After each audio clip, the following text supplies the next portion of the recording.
Assalamualaikum warahmatullahi wabarakatuh. Hai semuanya. Baiklah, sebelumnya perkenalkan dulu, nama saya Wiwin Rahmatasya, mahasiswa Universitas Riau jurusan Pendidikan Masyarakat. Baiklah, di video kali ini saya akan menjelaskan tentang teori-teori belajar dan bagaimana cara menerapkannya di kelas. Dalam mata kuliah, perkembangan peserta didik. Baiklah, langsung saja kita ke pembahasannya. Belajar itu sangat penting bagi kehidupan manusia. Belajar tidak hanya dilakukan di sekolah saja, tetapi belajar itu mulai dari manusia dilahirkan sampai dengan manusia itu meninggal dunia. Di dalam belajar, kita membutuhkan orang lain untuk mengajarkannya. Contohnya nih, bayi yang mencoba untuk berjalan, berbicara, duduk, makan, ataupun lainnya.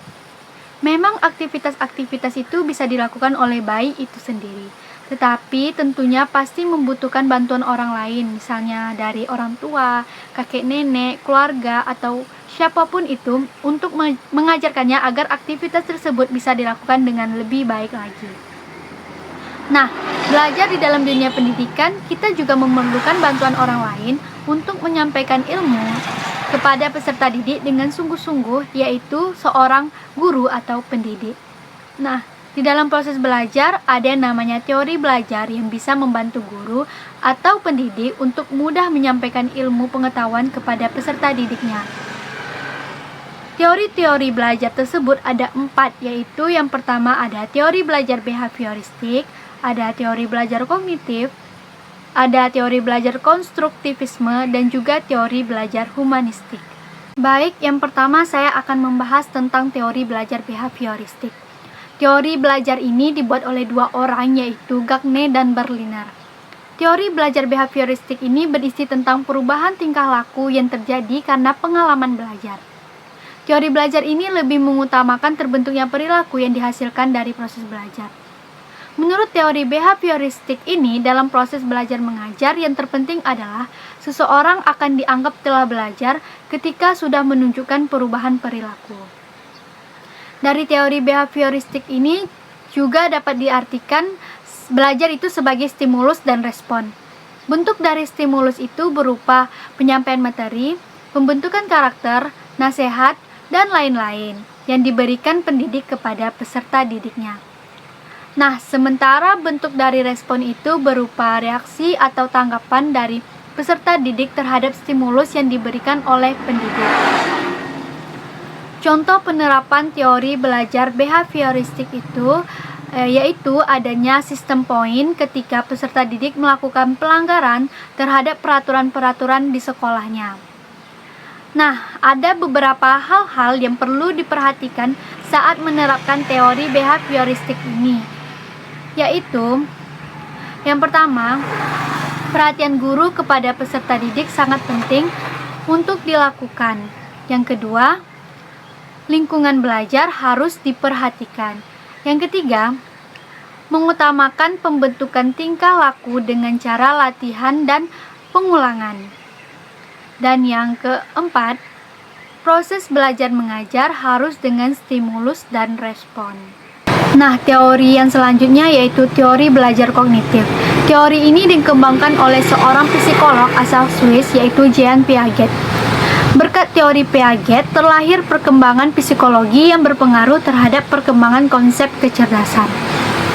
Teori kognitif ini berbicara tentang manusia membangun kemampuan kognitifnya dengan motivasi yang dilakukan oleh diri sendiri terhadap lingkungannya.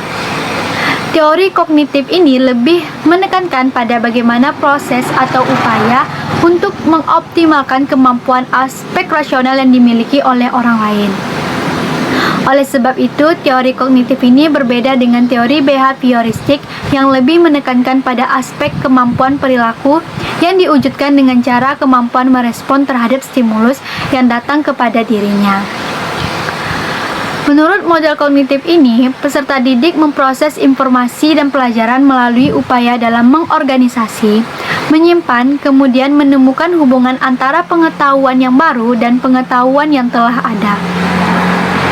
Teori belajar kognitif ini lebih mementingkan proses belajar daripada hasil belajarnya.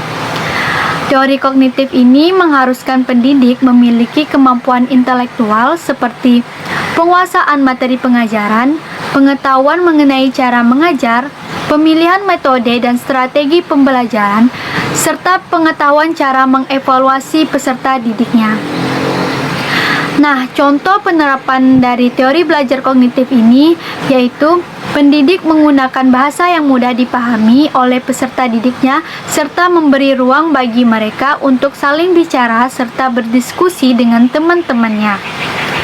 Ada beberapa hal-hal yang perlu diperhatikan saat menerapkan teori belajar kognitif, yaitu yang pertama, pembuatan materi pembelajaran harus disusun dengan pola atau logika yang sederhana dan kompleks. Yang kedua, peserta didik bukanlah orang dewasa yang sudah mengerti dan mudah dalam berpikir. Oleh karena itu, pendidik harus memberikan pengarahan sesuai dengan usia peserta didiknya. Yang ketiga, proses belajar mengajar harus memiliki makna. Yang keempat, agar keberhasilan peserta didik tercapai, maka pendidik perlu mengamati perbedaan yang ada pada setiap peserta didiknya. Selanjutnya, teori belajar konstruktivisme. Berdasarkan asalnya, teori ini bukan bagian dari teori pendidikan, melainkan teori ini bersumber dari ilmu filsafat, terutama filsafat ilmu. Dalam ilmu filsafat ilmu, dijelaskan dalam teori ini adalah bagaimana proses terbentuknya pengetahuan manusia. Menurut teori belajar konstruktivisme, pembentukan pengetahuan yang terjadi pada manusia berasal dari pengalaman-pengalaman yang telah dilewatinya. Konstruksi berarti membangun. Jadi, teori konstruktivisme suatu usaha yang dilakukan untuk membangun tata hidup yang berbudaya modern. Teori belajar ini berlandaskan pembelajaran kontekstual.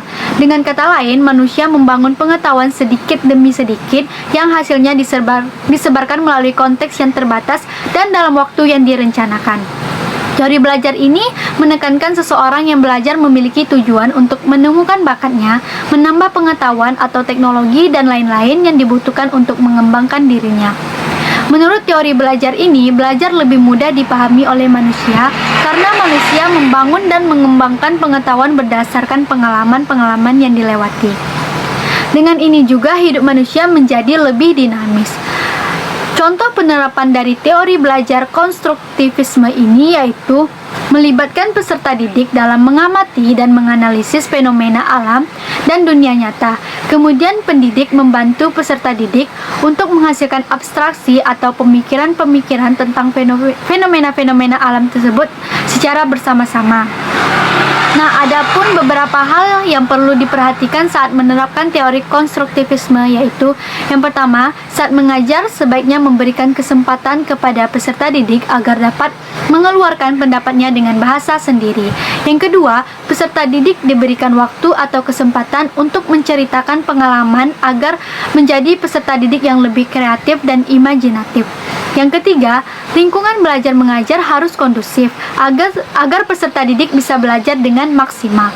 Dan yang keempat, peserta didik diberi kesempatan untuk membuat gagasan atau ide yang baru. Yang terakhir yaitu teori belajar humanistik. Teori ini cenderung melihat perkembangan pengetahuan dari sisi kepribadian manusia. Hal ini dikarenakan humanistik itu sendiri merupakan ilmu yang melihat segala sesuatu dari sisi kepribadian manusia. Teori belajar humanistik juga bertujuan untuk membangun kepribadian murid dengan melakukan kegiatan-kegiatan yang positif. Pendidik dengan aliran humanistik akan mengutamakan hasil pengajaran berupa kemampuan positif yang dimiliki oleh muridnya atau peserta didik. Kemampuan positif itu akan membangun atau mengembangkan emosi positif pada peserta didik. Teori belajar humanistik tentunya berbeda dengan teori belajar behavioristik. Teori humanistik lebih mengutamakan melihat tingkah laku manusia sebagai campuran antara motivasi yang lebih tinggi atau lebih rendah. Sedangkan teori behavioristik hanya melihat motivasi manusia sebagai sebuah usaha untuk memenuhi fisiologis manusia.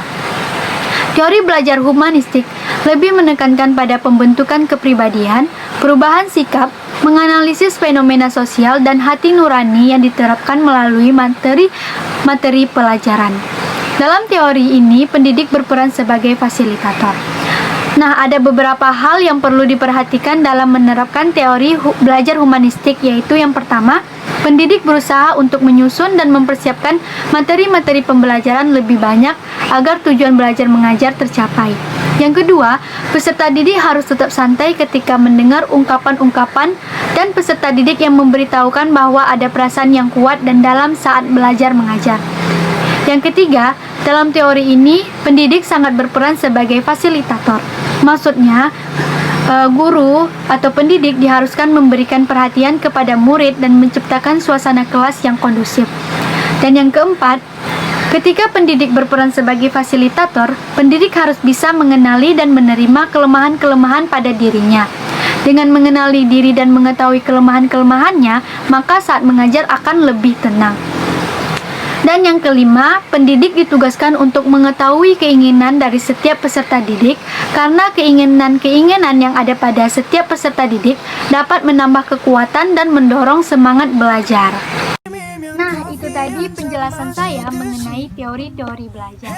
Semoga penjelasan tadi bisa bermanfaat untuk kalian semua, dan saya mohon maaf apabila terjadi kesalahan dalam tutur kata atau penyampaiannya, karena saya hanyalah manusia biasa yang tak luput dari kesalahan.